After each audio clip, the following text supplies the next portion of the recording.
Teman-teman ATLM Indonesia, halo juga teman-teman tenaga kesehatan lainnya di Indonesia. Halo perawat, bidan, nutrisionis, apoteker, kemudian perawat gigi, anestesi, rekam medis, fisioterapi, kemudian asisten apoteker, dan lain-lain. Oke? Kali ini kita membahas tentang soal-soal tenaga kesehatan. Bersama saya Ahmad Lab di channel ATLM Indonesia. Kita sudah masuk ke bagian 53 tentang soal-soal yang saya bahas, yang mana lebih didominasi oleh soal-soal ATLM. Nah, kali ini kita membahas tentang Permenkes RI nomor 43 tahun 2019 tentang Puskesmas. Ini Permenkes yang baru, yang mana menggantikan Permenkes nomor 75 tahun 2014 tentang Puskesmas, Pusat Kesehatan Masyarakat. Jadi salah satu perbedaan antara Permenkes yang baru dan lama itu adalah salah satunya adanya tambahan kredensial, salah satunya, dan itu adalah Permenkes nomor 43 ini tahun 2019 itu penyempurnaan dari Permenkes yang lama, dan Permenkes yang lama ini resmi diganti dan dicabut masa berlakunya oleh Permenkes yang baru. Oke, kepada teman-teman ATLM tenaga kesehatan lain yang mengambil formasi CPNS tahun 2020 ini, ujian SKB TKB-nya mungkin lebih mengarah ke arah soal-soal ini. Oke, tanpa basa-basi dan tanpa memulur waktu, oke, kita langsung saja bahas satu persatu sebanyak 20 soal.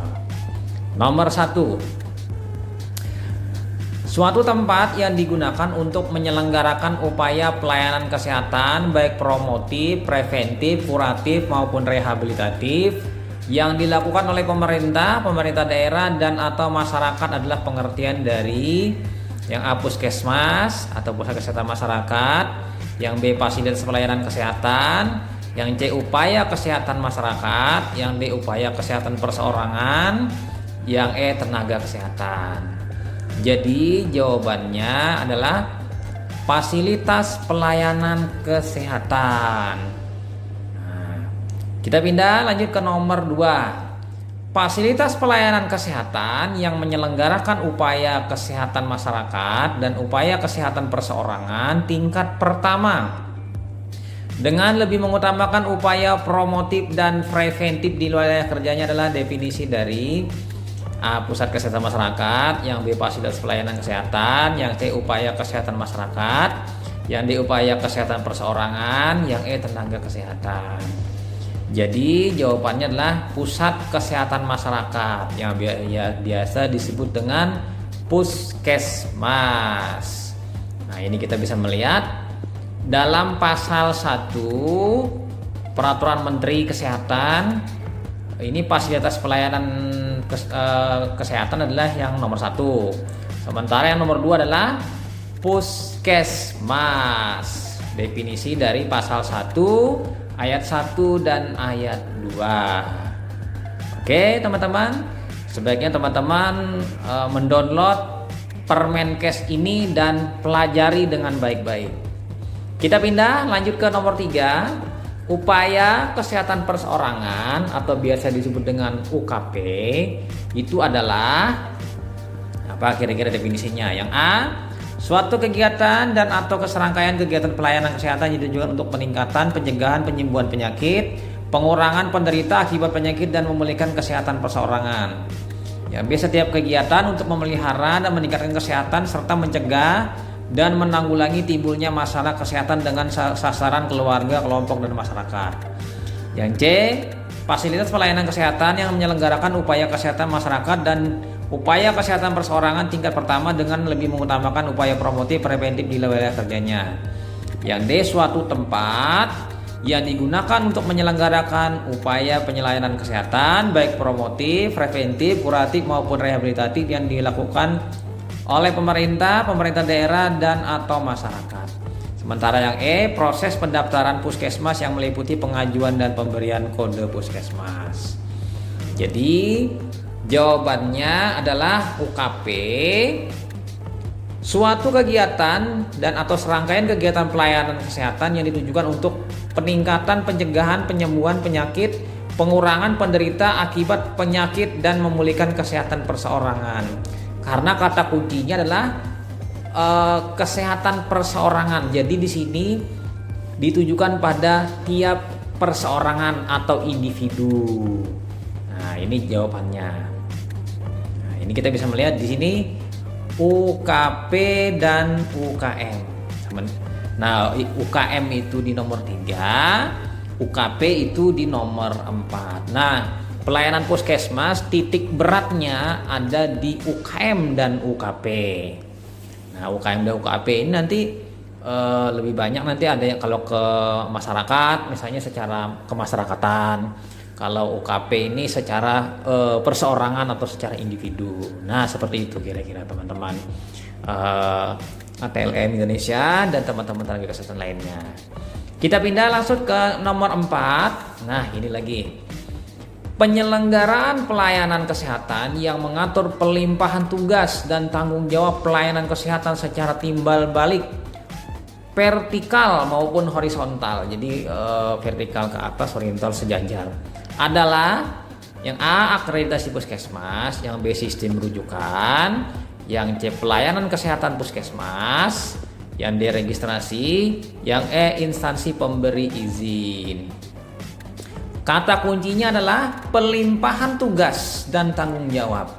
Itu berarti adalah pengertian dari sistem rujukan. Karena sistem rujukan itu sifatnya melimpahkan tanggung jawab dan tugas kepada yang lebih tinggi atau lebih kompeten. Misalnya, itu adalah sistem rujukan.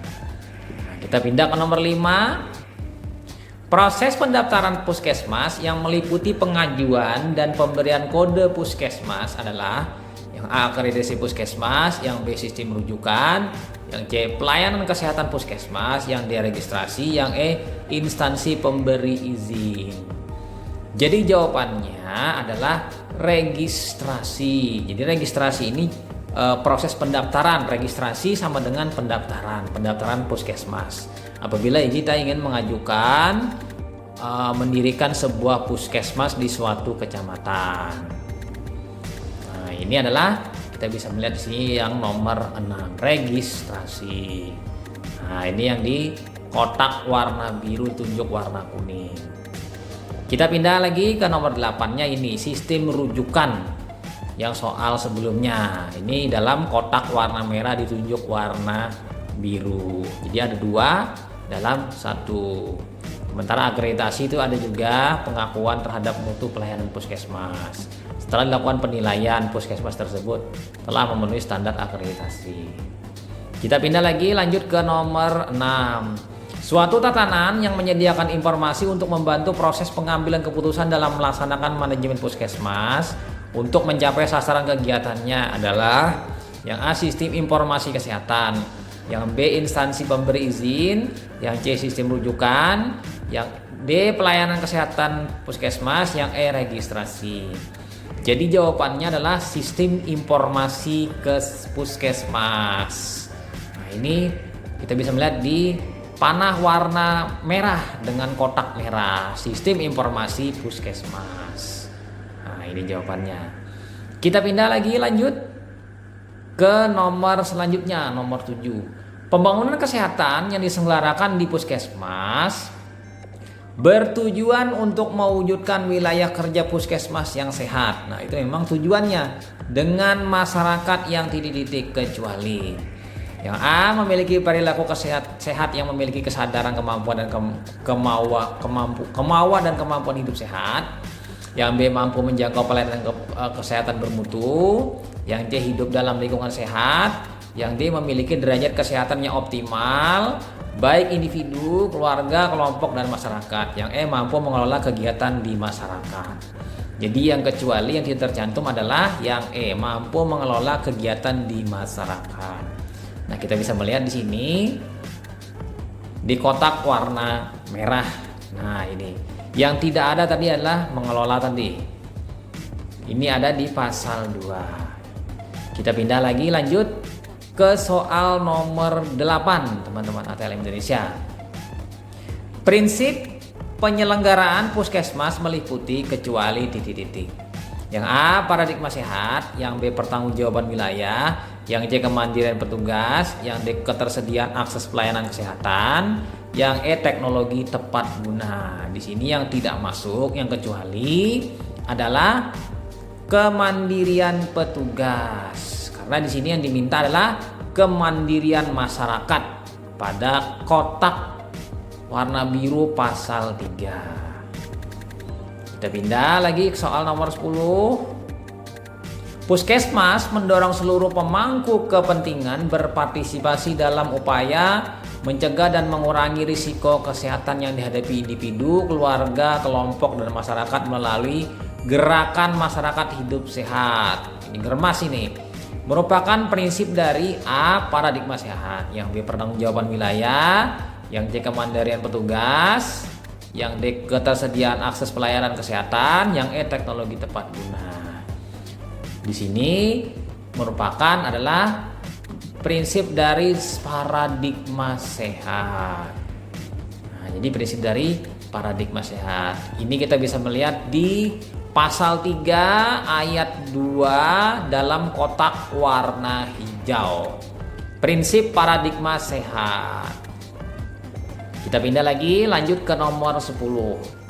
Puskesmas mengintegrasikan dan mengkoordinasikan penyelenggaraan UKM dan UKP lintas program dan lintas sektor. Jadi program dan ke bidang lain, ke instansi lain, lintas sektor, serta melaksanakan sistem rujukan yang didukung dengan manajemen puskesmas. Merupakan prinsip dari pertanggungjawaban wilayah, yang B kemandirian petugas, yang C ketersediaan akses pelayanan kesehatan, teknologi tepat guna, keterpaduan dan kesinambungan.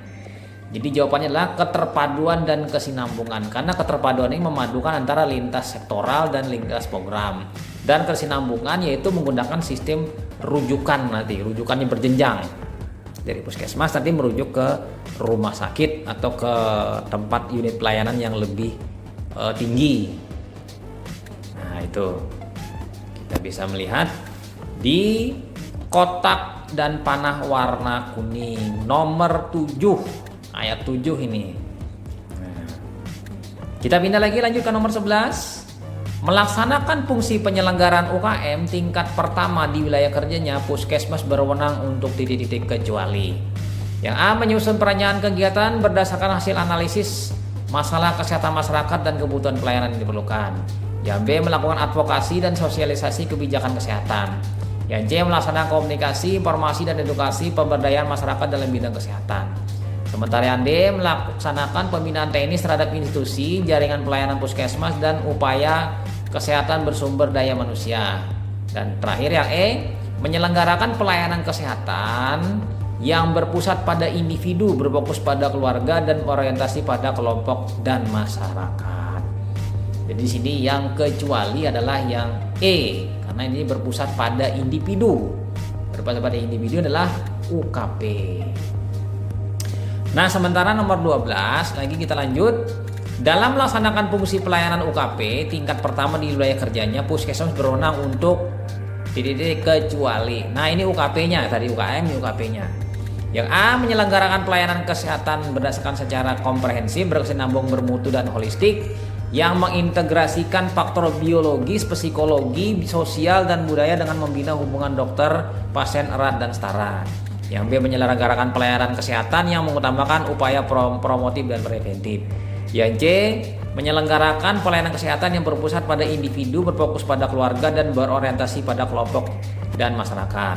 Yang D menyelenggarakan pelayanan kesehatan yang mengutamakan kesehatan, keamanan, keselamatan pasien, petugas, pengunjung dan lingkungan kerja. Sementara yang E, melaksanakan kegiatan pendekatan keluarga.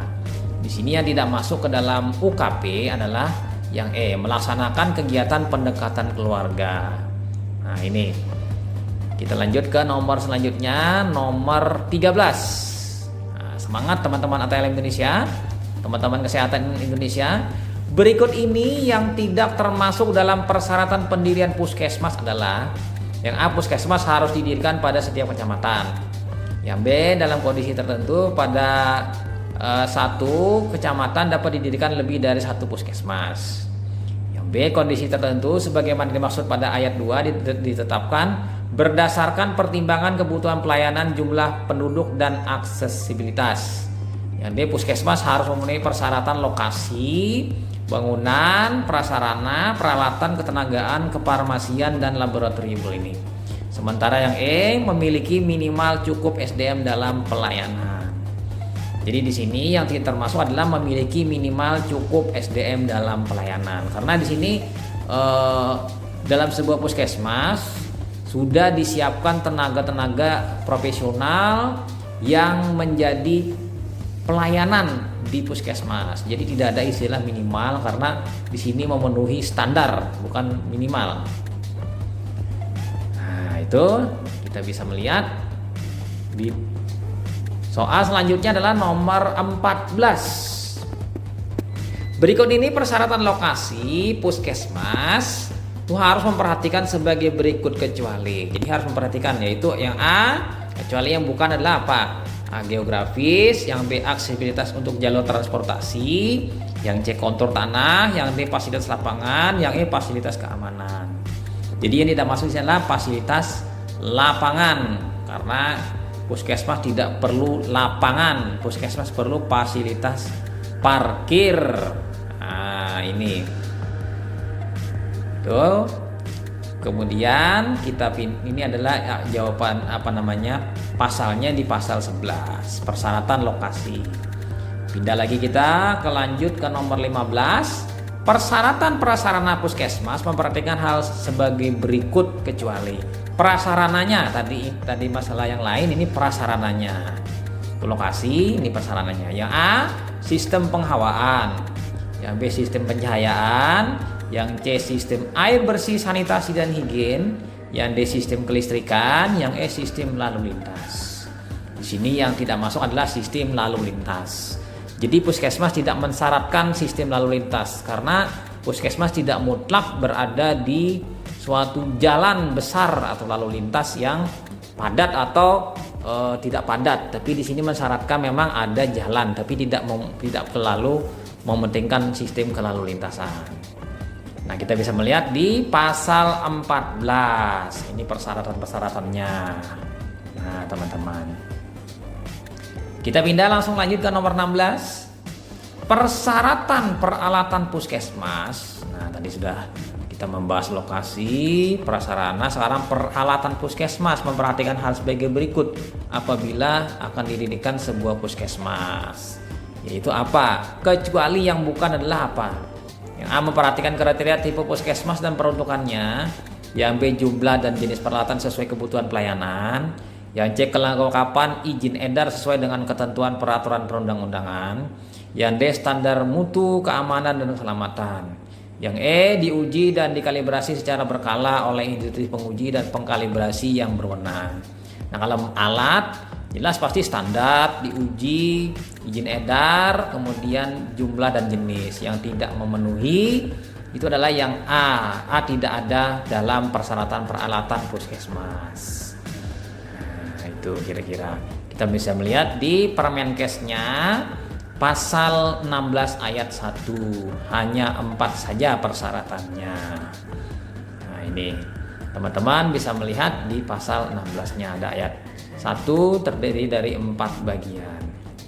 Kita pindah lanjut ke nomor 17. Persyaratan jenis tenaga kesehatan lainnya dalam puskesmas adalah kecuali yang A, perawat, yang B, bidan, yang C, dokter gigi, yang D, nutrisionis, yang E, ahli teknologi laboratorium medik. Jadi tenaga kesehatan lainnya. Nah, Yang bukan adalah dokter gigi. Dokter gigi bukan tenaga kesehatan lainnya.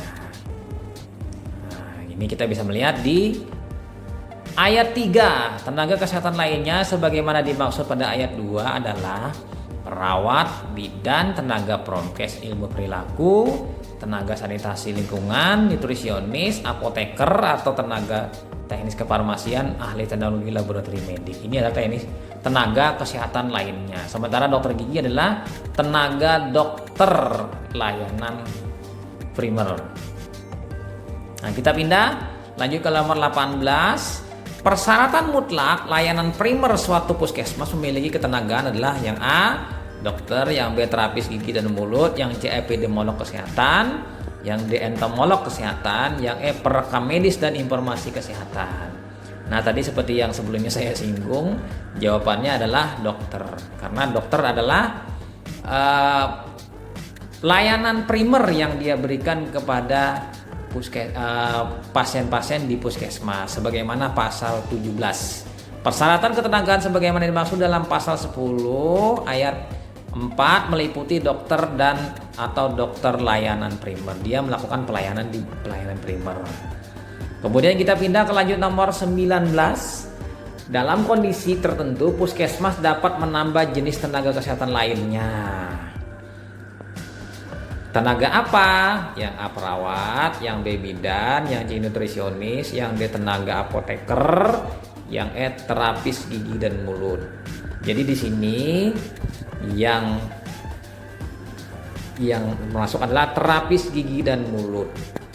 Nah, di puskesmas itu pelayanan dititik fokuskan dari dokter dan dokter gigi. Jadi untuk pelayanan gigi itu dilakukan oleh dokter gigi. Tapi bisa menambah dengan terapis gigi dan mulut. Nah, ini tambahannya. Nah, ini berarti kan terapis gigi dan mulut ini perawat gigi nanti ini. Kita pindah langsung ke Permenkesnya ayat 4. Dalam kondisi tertentu puskesmas dapat menambah adalah ini: terapis gigi dan mulut, epidemiolog kesehatan, entomolog kesehatan, perekam medis dan informasi kesehatan, dan tenaga kesehatan lainnya sesuai dengan kebutuhan. Nah, ini. Pindah lagi kita lanjut ke nomor 20, nomor terakhir. Tenaga non kesehatan dalam puskesmas berperan pada kecuali: yang A, mendukung kegiatan ketatausahaan, yang B, administrasi keuangan, yang C, pelayanan primer, yang D, sistem informasi, yang E, kegiatan operasional lain di puskesmas. Jadi yang kecuali adalah pelayanan primer. Karena pelayanan primer dilakukan oleh dokter. Nah, ini kita bisa melihat di ayat 6 dari pasal tadi. Tenaga non kesehatan yang dikotaki warna biru dan panah biru. Nah, itu saja teman-teman. Kita membahas soal-soal Permenkes Puskesmas terbaru tahun 2019. Jangan lupa subscribe. Salam kompetensi. Nantikan soal lainnya. Mungkin saya rencana mau membuat soal bagian kedua tentang Permenkes Puskesmas ini, mungkin ya. Nah, semoga bermanfaat dan barokah bagi teman-teman yang akan melakukan tes SKB CPNS atau TKB CPNS sebagai tenaga kesehatan di lingkungan provinsi atau kabupaten masing-masing di Indonesia. Saya doakan teman-teman yang setelah setia menonton video saya mendapatkan kelulusan tes CPNS tahun ini. Nah, jadi akan diangkat menjadi PNS. Amin. Oke, itu saja. Saya Ahmad Lab dari Banjarmasin pamit. Semoga video-videonya bermanfaat bagi teman-teman. Bye.